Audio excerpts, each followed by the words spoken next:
Өнгөрсөн амралтын өдрүүдээр олон нийтийн сүлжээгээр Монголын төр дөх эрлийн зүйдийн зураг ёстой нэг тренд болтлоо түглээ. Чухам яагаад ингэх болов?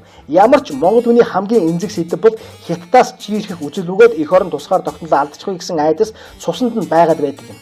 Бодит жишээ нь мэдээж өвөр Монгол. Нүдэн дээр чинь угсаа нэгтнүүдийг чинь цустай нольж байна. Тийм болохоор монголчууд бид хятадуудад дургу байх ба хятадтай найзрахдаг, хятад төрхтэй хүмүүсийг үзэж чаддаггүй.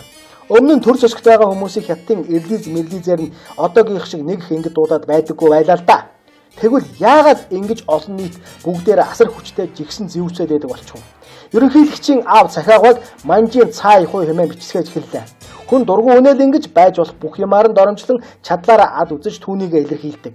Ерөнхийлөгч өөрөө үүнд буруутай.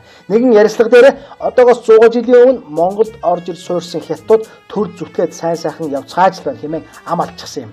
Ам алдсан юм шүү дээ. Овоо босгоог бол шаазгаа ирж суухгүй. Та нар л өөрсдөө ард түмэндээ муу мухай юм хийгээд байгаа болохоор чинь Монголын ард түмэн та нарыг үзэн ядаж жигсэн зэвүүцээд байна. Угаасаа хятадууд хүн чанар муутай ичид зовж эмээж нэрлэхийг мэддэггүйгээд дэлхийд даяараа хятадуудад муу байдаг.